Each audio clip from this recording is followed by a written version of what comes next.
What's up, everybody? It's Mr. 100K a day with another episode of the biggest hater in track and field. And very briefly, I'll only be in this thing for just a few minutes, but I'm going to explain to you guys why I hate track and field media.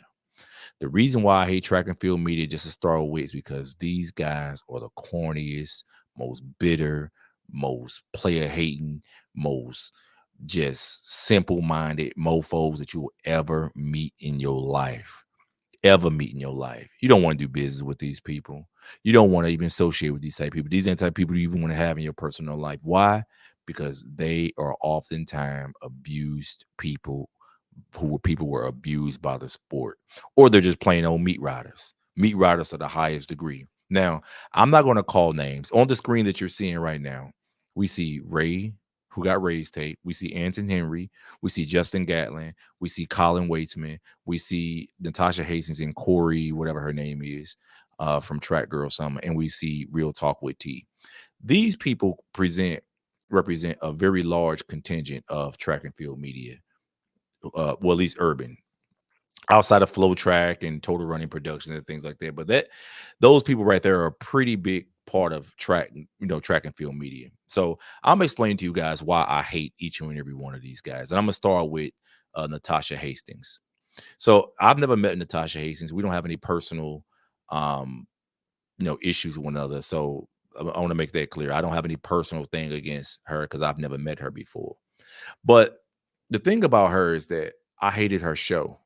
I hated her show, uh, Track Girl Summer. That's what it was called. This is the Instagram page for Track Girl Summer. Last time they posted was June of 2022, literally almost 2 years to the day. Just like all other track and field podcasts, it failed because it doesn't generate any money and they're boring. Want me to tell you why it's boring and why it fails? It's because they push the fans away. Nobody wants to see a bunch of 40-year-old women and 40-year-old men, single moms or whatever, sit around and talk about track and field. And that's what Natasha Hastings' podcast represented. It was boring. She looked, you know, she didn't look good on camera. She just looked like a chick that was sitting back, just basically meat riding athletes. Nobody wants to see that. It's crazy how you can have these amazing guests, which she did have. She had these amazing guests. She had Christian Taylor, who was a top track. She had Joanna Hayes. She had Grant Holloway. But during the course of her lives, Phyllis Francis, Parchment, these are all Olympic champions, world champions, things like that. Will Clay, Tiana Bartoletta. One thing that you notice, even with Maurice Green, she had Maurice Green on the show. And let me tell you, when you have these world class athletes, people who were just the top of the line athletes, and you only got 3 people in your live or 4 people watching, that should tell you something. But still, even after that, the people behind her come and do the exact same formula, thinking that it'll be a different result. That's how they do. That's how they do. Tyson Gay, Jeremy wanted to have all these great people on their thing, all these great people, but they can't get people to actually watch and pay attention. So my problem with Natasha Hastings was her chemistry with Corey. I forgot the girl name. Corey. They call her Corey Monster. Whatever her name is online. It's called Corey something. I don't even remember the girl's name.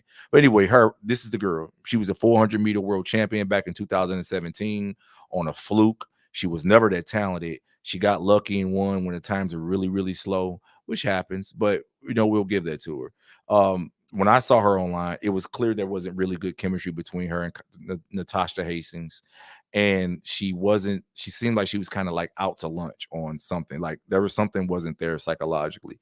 But I'm not going to judge her as a result of it. I'm just going to say, it just didn't work out. And it wasn't surprising that the show crashed and burned. It was only like a 1 or 2 summer thing with this Track Girl Summer thing. It was just absolute trash. It was absolute boring. And it was something that I'm happy that it fell off as quickly as it did. This is a prime example. They got Tyson Gay. Tyson Gay is one of the greatest sprinters ever to walk the face of the earth.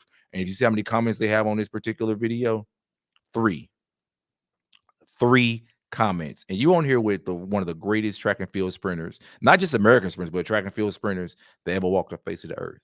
And this is just a consistent pattern that we see in track and field media, is that they just really don't gain any traction, don't really get any attention because you know the product sucks, the personalities are horrible, and the personality in the media suck. So the next person we're going to go to is Ray.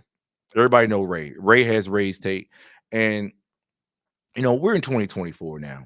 So in actuality, I don't have anything against Ray because Ray hasn't done anything to me lately. But my issue with Ray stems from an incident that happened about, let me say, for was it 2 years ago? Oh, it was 2 years ago. So after I did I did the live, and I did it with Trayvon Bromell, and it was on Instagram with live. I mean with Trayvon. So after that, Ray reached out and said he wanted to do wanted me to come on his show. Of course, I've been trying to reach out to him for the long because I thought that working with track and field guys and doing a show with some track and field guys will be a great thing for me because that's what I really wanted to do. Because I love doing just talking about stats and track and giving my opinions on stuff. So I thought it'd be a great thing. Wrong. It wasn't a great thing. This is a still shot of when he brought me on the show. I don't want to show the video. I don't want to, him to come back and try to give me a copyright strike or nothing like that. But when I went on his show, I was driving and I was kind of busy. I was kind of occupied. Let me see. When this video was done, this video was uploaded to his Instagram, I mean to his YouTube on, let me see the date. Okay, it doesn't show me. It just says 2 years ago. Oh, because April 4th, 2022. April 4th, 2022. I just had a baby that wasn't even a good 2.5, 3 months old. I'm driving on the highway, driving on the road. So I decided to talk to him or whatever. When I got on this Instagram live with him or hit the little uh stream with him, it was horrible. Not only was I driving and I had a choppy signal, but one thing I could tell that he was constantly putting me on mute, disrespecting me. So what it told me was that this ninja didn't call me on his show to give an objective opinion about my real thoughts on Trayvon Bromell. As you can see at the top, it said, "Let's talk Trayvon Bromell live with a guest from his live." Okay. So you brought me on here to try to question me or have a discussion with me, but you came with an intention because you just wanted some attention.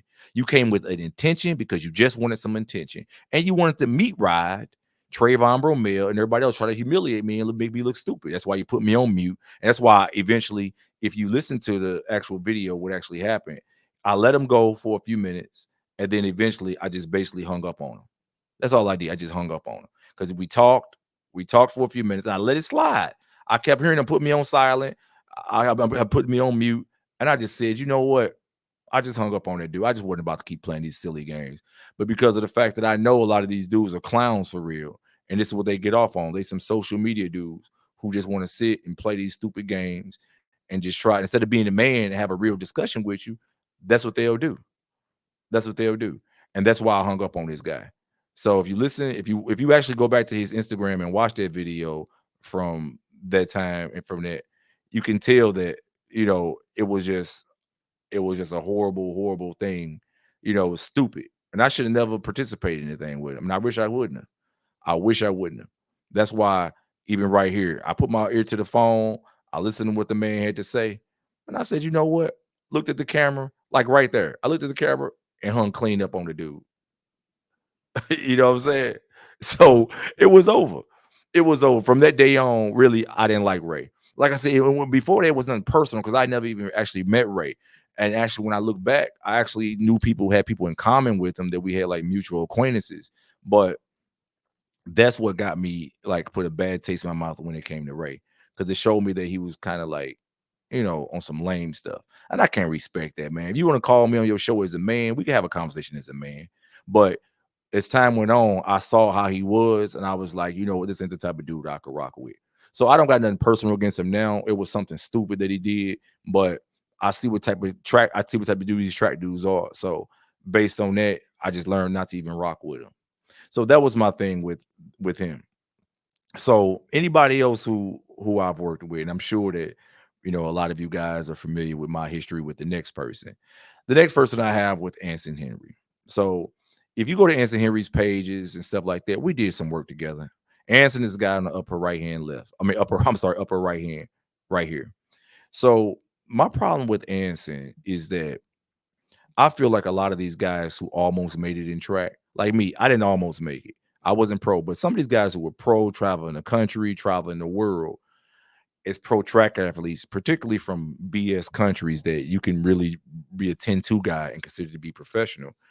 These guys have an inflated self worth when it comes to track and field. Like in the United States, for example, if you're not like a 9'9" guy or better, then really, and even then, you gotta actually be a champion. You gotta actually be accomplishing something.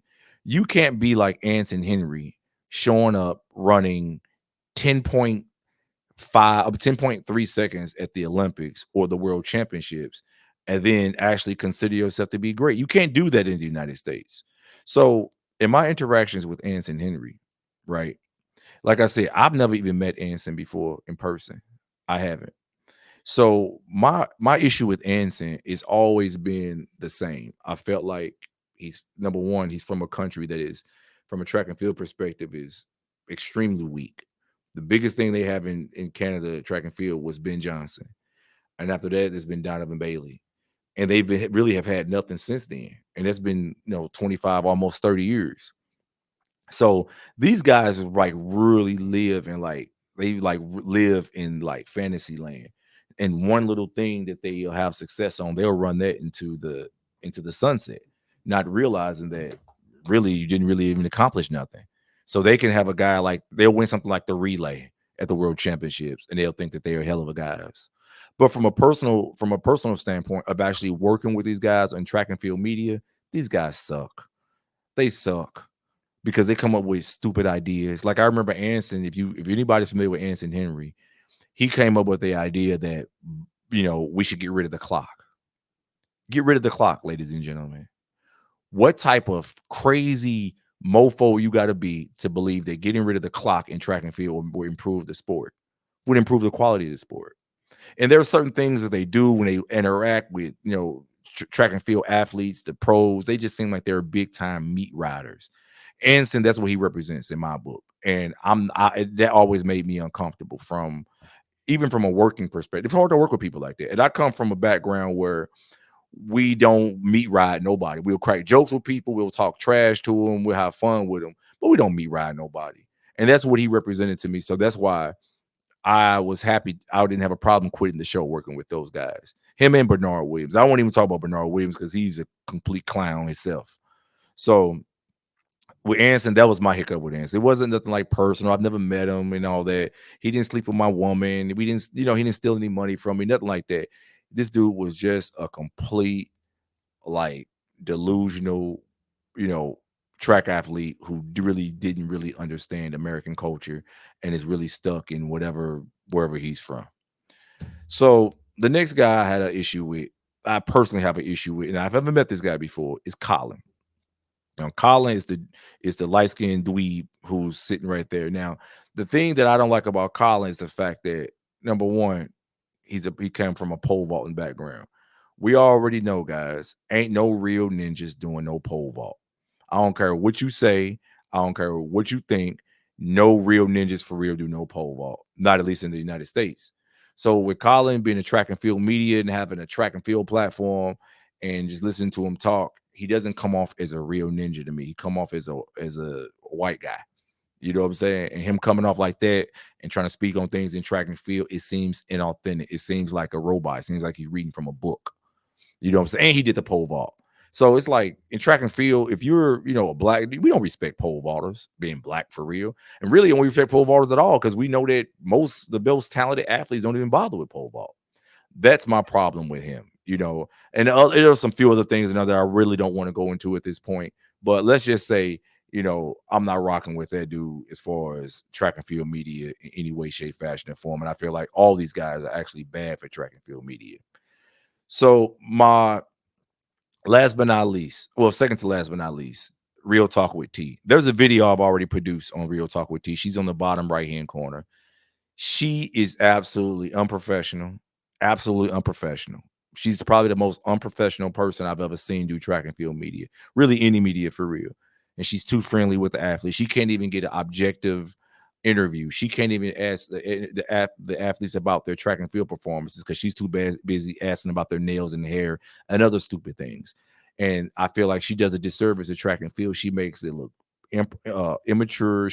Makes it look amateurish. She makes it look just horrible, horrible, horrible. I hope something happens where they can actually put her out of track and field media and send her back to the projects where she's from because the type of media she does, The type of interviewing she does, the style she does is not it's not it at all. Like, seriously, I hope they get rid of her somehow. Just fire her, just get rid of her, kick her out of the armory, and just kick her out of track and field.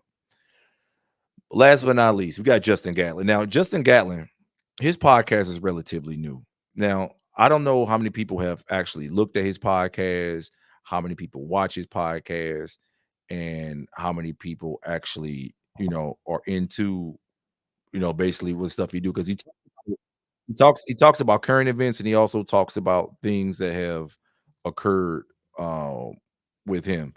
And the only problem I have with Justin is now, even though he sits around and he's extremely talented, he had a great career.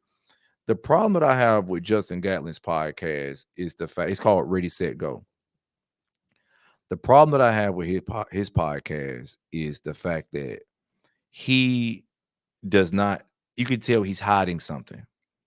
He's hiding something. With all the experience Justin Gatlin has, with all the accolades he has, with all the rivalries he had with Bolt, with all the things he did, you can tell that because of his drug history, the things he got caught up in, and just the things that were associated with him, the things that were negative and associated with him, um, he is not able to be really honest and forthright. So he has to do these interviews with people. He does these interviews with uh Safa Powell. He has interviews with Wallace Spearman, guys who were pretty high ranking in the sport. But when they interviewed him and they talked to him about the drugs and they talked about Isam Mazinga, for example, and the thing that he went through, you can tell that he really couldn't even give the game for real. Like, for example, they talked about the contracts recently. There was a video they did and they talked about the contracts and how people get shorted and all these other things. Justin Gatlin could have came out and said, "Hey, this is what I got. This is what I signed for. This is how much I got per meet." And he's retired, and you haven't even heard him say that. So when you have these guys in track and field media, they were ex-professionals. I feel like you don't really owe allegiance to anybody because you're not performing anymore. Why can't you be open and honest about your past? Even if you don't want to talk about the drug and admit that you were using drugs, fine. But even talk about your contract to help other athletes say, "Hey, man, look, I'm Justin Gatlin. I was getting $100,000 appearance fee. I was getting this. I was getting that. The band which y'all supposed to get to. As a matter of fact, let me work with y'all. We can start a union." That's what I don't like. So the fact that these track and field athletes have established themselves as being mostly cowardly and mostly guys who don't have a backbone and mostly cornballs who can't be open and honest or mostly meat riders, I have absolutely no respect for track and field media. And I don't expect for them to respect me either. I don't respect for these guys to care about me or respect me or care about my opinion or anything. But I'm just letting my people know who are on my channel know that I don't respect none of these ninjas. I don't respect none of them. I wanted to work with Ray. That was before I even got off in social media. I said, man, I want to do that with Ray. That'd be a good show. Man, I couldn't have been more naive because I was dumb to this social media stuff. I didn't know how this worked. I didn't know how to even put a microphone hook up to the computer to do a podcast. But now I'm happy that I didn't do it with these ninjas because guess what? Each and every time I've tried to work with one of these guys, they try to carry me like I'm a lame. Every time. I don't care if it's Ray. I don't care if it's Anson. I don't care if there's other. Oh, I forgot. There was one more podcast I tried to do. It was a guy named Carlos. Carlos Moore. Completely forgot about this. And this was in 2021, right? And so we did a show called, he created a show called Controversially Correct. And it was stupid. I did one episode with him. And once again, these guys who are stuck between a 10 flat and 10-2 range and who almost made it and who were abused by the sport, they consistently show signs of being feminine or signs of being abused by the sport. And so I did the show for one episode. I'm gonna show you guys what it looked like. And this was me on the show right here. That was me. That was the only episode I was on. Then after that, it went south. You know why I went south? Because I wasn't gonna let no dude carry me like I was a lame. I wasn't gonna continue interacting with this guy. And he ran like his personal best like 10:07 one time. But every time he went to nationals, he ran 10:4.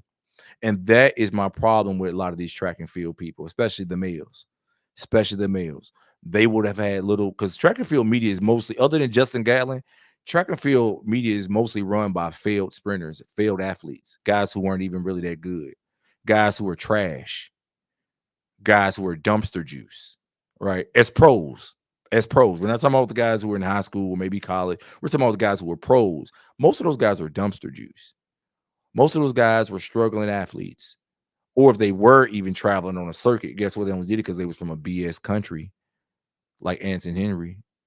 So we ought to keep that in mind. And that's the reason why I didn't like working with none of these guys, man. I'm so happy that I got my own platform and I get over here and talk and give information to you guys and give insight and give my input and everything because of the fact that I never in life ever, let me make sure I'm clear. I never, ever, ever want to have to work with to the extent where I'm up under somebody else's thumb with any of these clown ninjas again because they ain't right.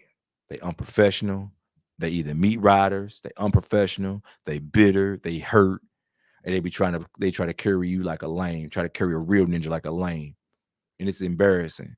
So that's why I carry the sport and I carry the people in the sport the way I do, because the actors and people and the athletes who are in it are completely out of touch with reality. So even if you take Mr. 100K a day out the equation, the sport still sucks, and the sport still is failing, even without me being in it. I could walk away from the sport right now, and guess what? It's still gonna suck.